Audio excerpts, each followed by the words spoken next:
Just want to open today by saying that today, God is inviting you to go on a walk. The Bible is, among other things, a list of unforgettable walks. And the first one we're told was taken by God, who it says used to walk in the garden in the cool of the day. But as a general rule, God invited people to walk with him. There was the hard walk that Abraham took with his son Isaac. There was the liberating walk that Moses and the Israelites took on a dry path through what at one point had been the Red Sea. There was the frustrating walk that they then took through the desert because of their disobedience that lasted 40 years. There was Joshua's triumphant walk around Jericho. There was the eye-opening walk that the disciples took on the road to Emmaus when they encountered the risen Jesus, and he began to explain and unpack for them the mysteries of the gospel. There was the walk that the walk that Jesus prayed 3 times to not have to take. The one that he sweated blood over and yet resigned himself to, not my will, but yours be done. The walk that took him from the Praetorium to Golgotha, what's called the Via Dolorosa, the way of sorrow. And today, as we come to the fifth sign in the book of John, we're going to look at another very famous walk. Jesus and Peter walking together on the Sea of Galilee. Now, for Peter, it was the walk of a lifetime, not just because of what he was walking on, but also because of who he was walking with. And today, I'm going to read this story from both John and Matthew. The 4 Gospels, and for those of you that are newer to the Bible, the 4 Gospels, written by 4 different authors, each were intended for a very distinct audience in their day. And so they tell the story of Jesus from a little bit different angle. And now, just like in our day, a major news, world news story can be viewed on several different channels.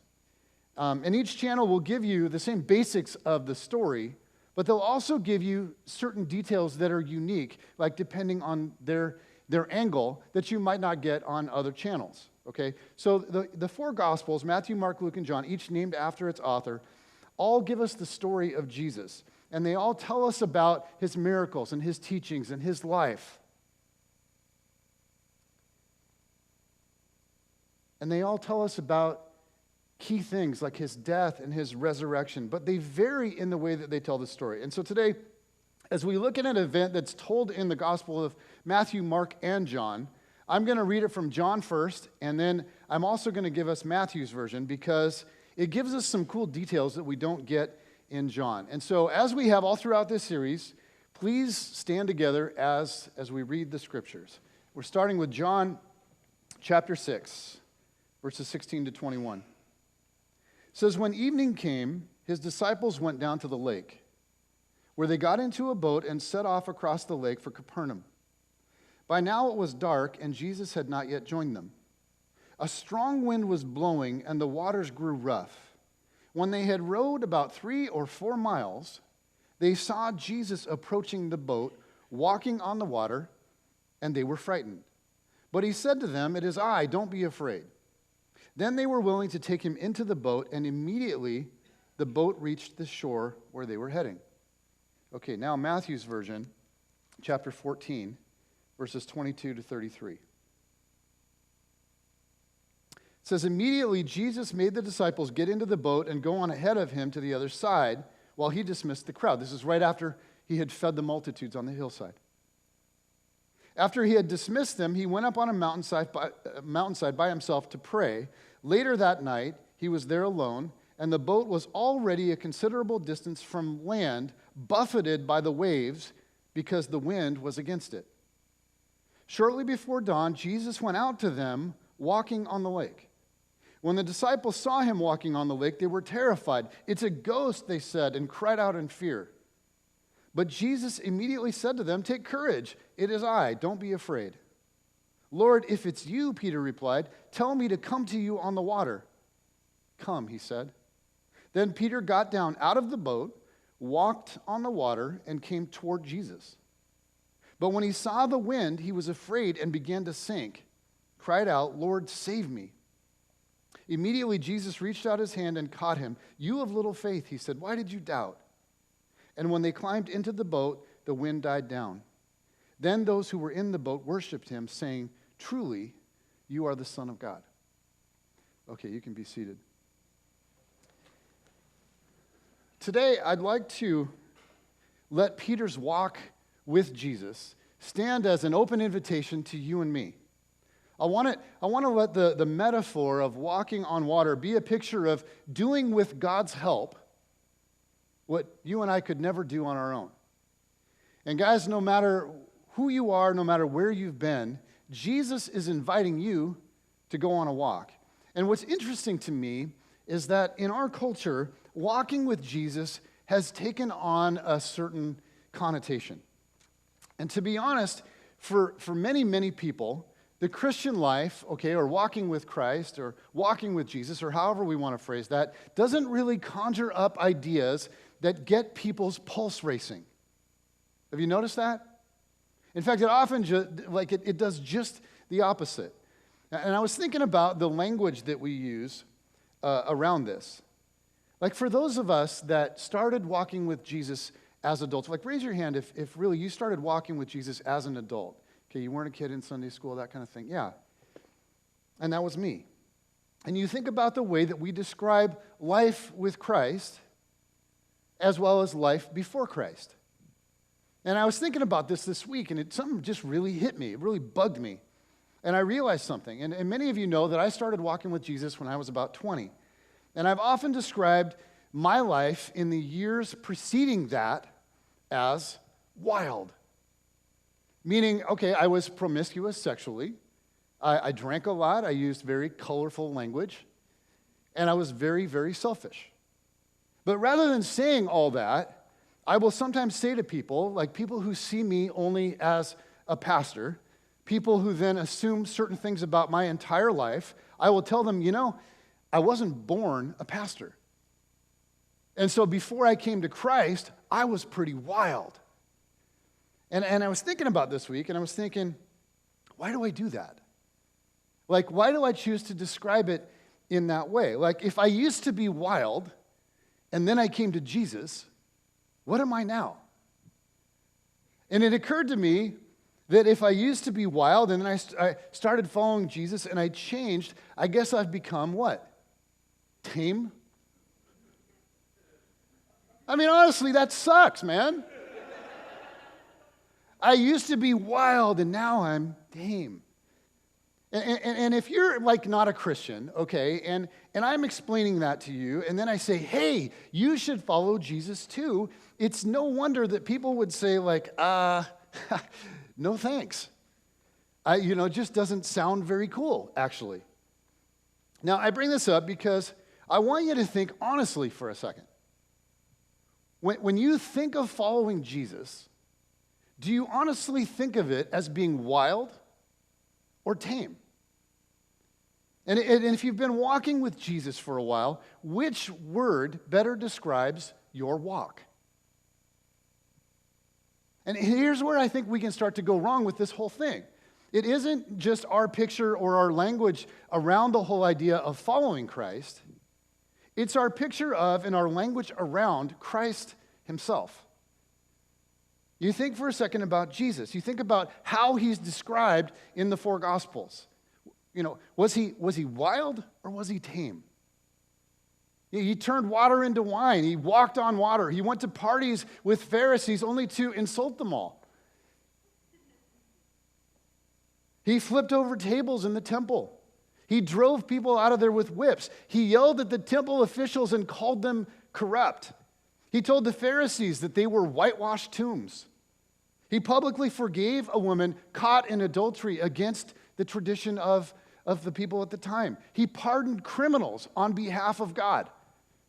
He rode into Jerusalem as a king. He walked out of Jerusalem as a criminal. He hung on a Roman cross as a political extremist.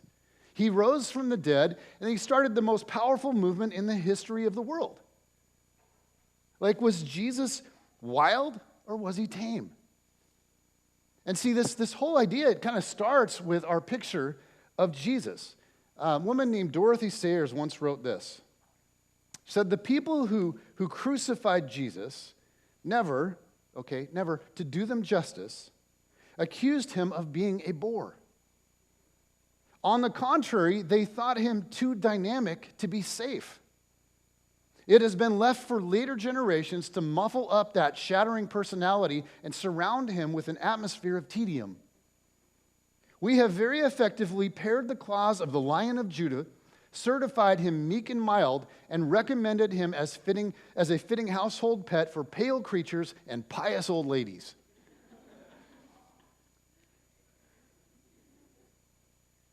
And I just want to say again, Jesus is inviting you to go on a walk.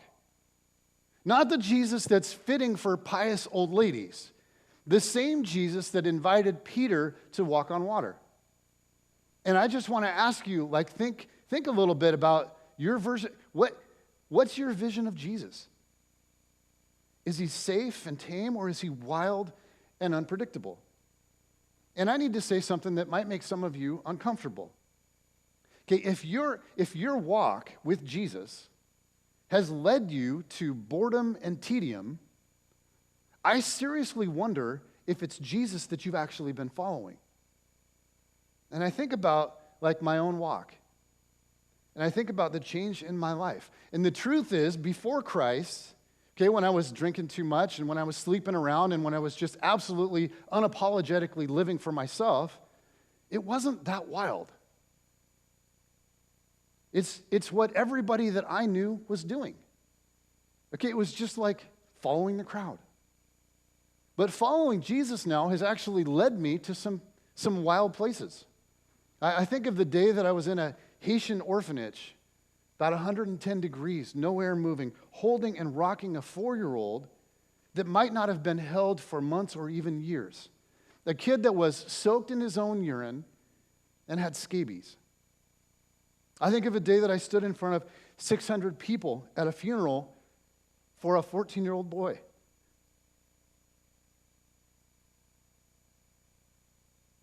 Same boy that my daughter took to homecoming.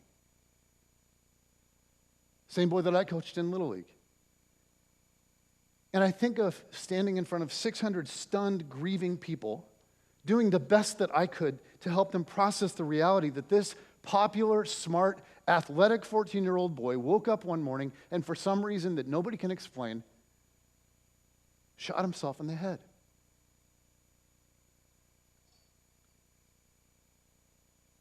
And I think about the power and the presence of God that I felt in the whole process of that and in that moment. And I think about how crazy it was. I mean, just to sit there and go, how crazy is this that somehow God chose me to play this role in this moment? This is nuts. The idea that God invited me on a walk that somehow led to this. And I think about being in the hospital with my friend Chris a few years ago. I think about being with him and praying with him before surgery. And I think about the gurney that he was laying on. I think about watching that gurney get wheeled out so that he would have brain surgery.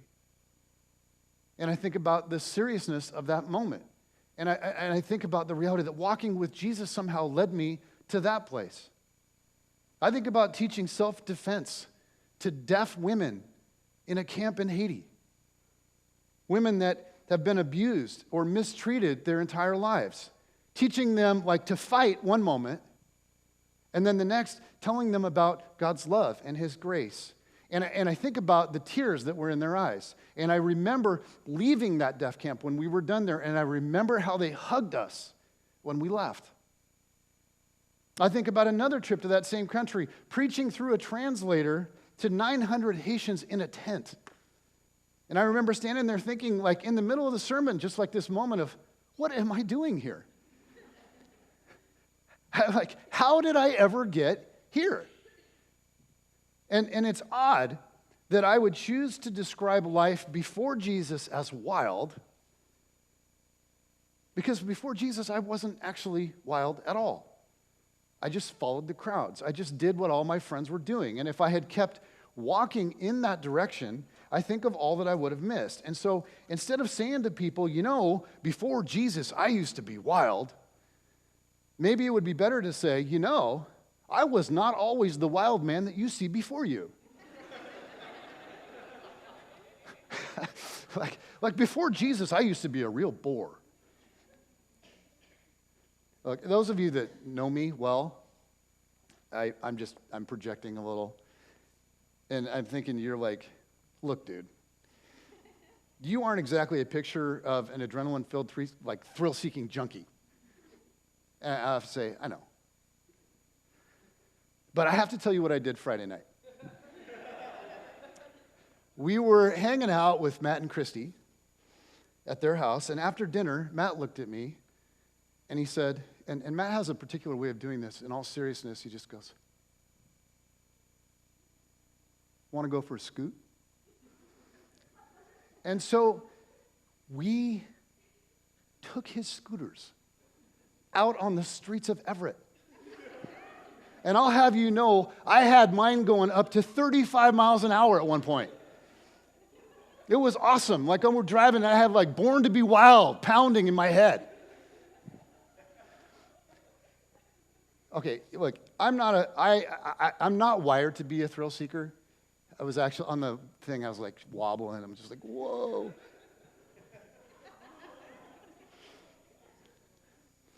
But as I followed Jesus, the truth is, despite my lack of thrill seekerness, he's led me to some pretty surreal moments.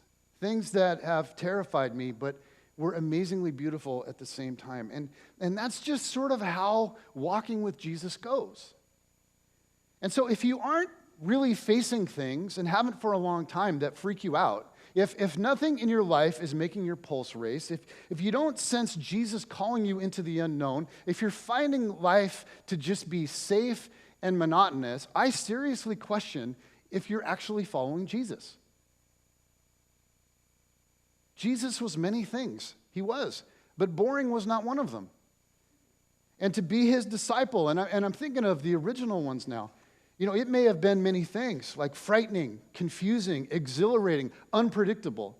But from the day that they encountered Jesus and accepted his invitation to follow, from the day they started walking with him, life was anything but like blah. There was unspeakable sorrow. There was terrifying fear, and there was indescribable joy. And that's the walk. That's always the walk. If you want safe and predictable, then Jesus probably isn't for you. And right now, right here, Jesus is inviting you and me to go on a walk. And for today, I'd like to let Peter on the water be our picture. To let it represent, like doing with God's help, what I could never do on my own. Now, the scene is the Sea of Galilee. And the disciples are on a boat about 3 to 4 miles from shore, we're told. It's dark, there's a storm, there's howling winds and massive swells. And to even get out to the boat, Jesus actually had to cover a few miles. Okay, and you think about this, like if his average pace with all of that going on was 3 miles per hour or so, he was on the water for at least an hour. Like, this was not a flash in the pan sort of mirror. He was out on that water for over an hour, likely. Now, the density of water is 1 gram per cubic centimeter at 4 degrees Celsius. And I read that and just copied it down, but I love saying that kind of stuff. I wish I had glasses I could like push up while I say that. Okay, which means very simply that humans sink in water. And some of you may have realized that. Now, there are creatures that are like made to scale water. For instance, there is the infamous Jesus Christ lizard, which happens to be the star of a sweet National Geographic YouTube video. And man, if you ever get a chance to look that up, you got to watch that thing running across the water. It's just epic. It's awesome. But when it comes to the human species, we're not as equipped for walking on water. But I read this week that if you could sprint at 67 miles per hour, you could actually run on water. And my guess is it would look a little bit like a rock skipping. But the fastest human speed ever recorded is Usain Bolt running 27.79 miles per hour. Okay, reaching 67 miles per hour would require 15 times more energy than the human body is capable of exerting. And so it's no wonder that when the disciples see a human figure on the water, they start freaking out.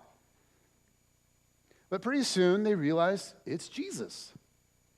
And before everyone can get their minds around what's happening, one of them, Peter, is out there walking with Jesus. Now you think about that. Like, you think about how insanely cool is that? Eventually, he doubts and he falls, of course, which is another reality of actually walking with Jesus, because none of us get it right all the time. But for a few moments, Peter, in the middle of a storm, got out of a boat on a raging sea and walked with Jesus. He, with the power and the presence of Jesus, did something that he could have never done on his own. And I think about that and I think, what an amazing walk that must have been. Now today, Jesus is inviting you to go on a walk with him, to essentially get out of your boat and walk on water, to do something with his power and his presence, something you could never do on your own. And you think about but how does that happen? And for the last few minutes of this message, I just want us to think about two things that we see in this story, two things that are absolutely essential. But on the night with Peter and Jesus, we're told that it was so violent that seasoned fishermen were afraid the boat was going to capsize. Like, this was not a minor squall. The literal translation is that the boat was tormented by the waves. So the disciples they're terrified for their lives. But they see Jesus, and Peter says, "If it's really you, command me to come." And Jesus does. And Peter climbs over the edge of the boat, and for a few moments, it's this magical experience. But it says, when Peter saw the wind, he was afraid and began to sink. Reality sets in. Peter realizes where he is. He has one of those, "what am I doing here" moments. And he thinks to himself, what was I thinking? This is the dumbest thing I've ever done in my life. He starts looking at the waves and the wind, and he's like, what in the world? Now, here's what's kind of odd about this, because nothing has really changed. I mean, the storm has been there all along. It was there before he got into the water. The only thing that's changed here is Peter's perspective. Instead of looking at Jesus, he's looking at the storm. And immediately when he takes his gaze off of Jesus and puts it onto the storm, he begins to sink. He looks at the situation and it absolutely overwhelms him. He's like, "Man, these waves are huge and the wind is overpowering and I'm standing here without a boat. This can't possibly work. I know better than this. What in the world was I thinking? I'm going to die." And he starts freaking out and he starts sinking. He starts crying out to Jesus. Now, I don't know how things are going for you these days, but maybe you see a storm in your life somewhere. And maybe instead of fixing your gaze on Jesus, you're tempted to just get real fixated on all the things that could go wrong. All you can seem to think about is how bad it could get. And if you're honest, you'd have to admit, you've just been fixated on the storm. It's all you can see. It's all you can think about. And you feel like you're sinking and you can't breathe.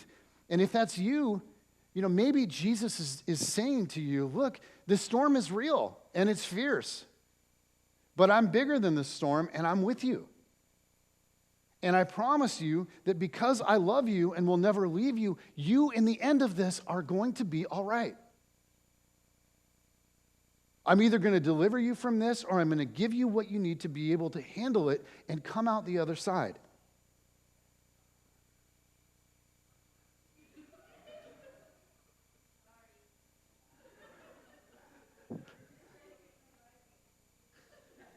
Did you find it?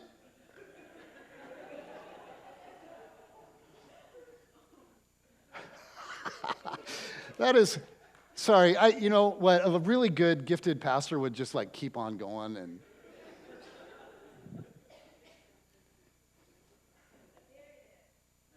All right. Maybe what you see is the storm. And I just want to ask you, if that's the case, if you got a storm in your life and you got a choice between the storm and Jesus, where are you gonna fix your gaze? Are you looking at Jesus or are you looking at the storm? Okay, that's the first thing. Second thing is this. Water walkers, they get out of the boat. And I believe that there's something, maybe someone inside all of us that tells us that there's more to life than just sitting in the boat. You were made for something far more than just playing it safe all the time. I think there's something inside all of us that wants to walk on water, that wants to do something exhilarating, that wants to see the power of God displayed in our lives. We want to leave the comfort to leave the comfort and routine existence and abandon ourselves fully to adventure with God, it's scary. And so here's an important question for you.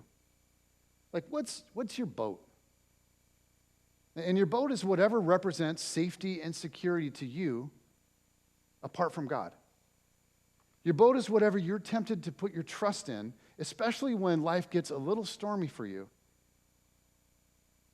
Your boat keeps you so comfortable that you don't want to give it up, even if it's keeping you from joining Jesus on the waves. Your boat is whatever pulls you away from the adventure of walking with Jesus. And maybe, I don't know, maybe your boat is a relationship with a boyfriend or a girlfriend that isn't healthy. And it doesn't move you toward Jesus. In fact, if you're honest, you know that it's been moving you away from Jesus, but you can't imagine being alone, so you just stay in the boat. Or maybe your boat is secrecy. There's something in your life, and it's been off. It's a dark spot, and nobody knows. And you try to tell yourself it's no big deal, but you know it's destroying you. And you're afraid to talk to someone about it. You're afraid of the shame, or you're afraid that if you talk to somebody, you'd be held accountable, and you'd actually have to change. So you just keep quiet, and you just keep doing what you're doing. It's your boat. Or maybe your boat is avoiding confrontation. Maybe there's something going on at work, or at school, or at home with your extended family. And it really needs to be dealt with. But you just don't want to risk it. So you do nothing. You say nothing. You just sit in your boat. I want to close by asking you to imagine something with me for a moment. John Orberg wrote this, and you can tell it's been a few years by the technology references. But just sit back and envision this for a moment. It says, imagine that your life is over and you're led into a small room. There are 2 chairs in the room, one for you and one for God, who gets a very large chair. And there's a VCR. God puts a tape in the machine, and it has your name on it, and it's labeled What Might Have Been. Imagine watching all that God might have done with your life if you would let him. Imagine what he might have done with your financial resources if you had trusted him to be generous. Imagine seeing what might have been done with your giftedness if you had trusted him enough to be daring. Imagine what he might have done with your relationships if you had trusted him to be fully truthful and fully loving. Imagine what he might have done with your character if you had dared to confess sin, acknowledge temptation, and pursue growth. I don't know that God will make any of us watch a video like that. I do know that if I think too much about how far I fall short of what might have been, it can become defeating, and that unrealized potential can become a club I beat myself over the head with. But I also know that I want my life to come as close as I can to realizing the goodness God intended for it. I know this is my only chance, and I want to minimize the gap between what shall be and what might have been as much as I possibly can.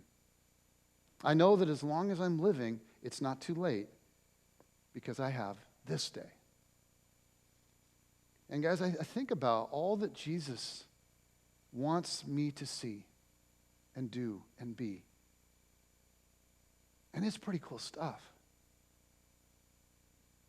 I mean, just the little snippets that I've had in my life, I go, I want more of that. I don't want to miss out on any of it. And there are so many important reasons to get out of the boat. But I think the one that trumps them all is simply this. The water is where Jesus is. The water may be dark and it may be wet, but Jesus isn't in the boat. If you want to follow Jesus, if you want to know Jesus, if you want to see his power, if you want to experience true communion with him, there's only one way. You have to get out of the boat.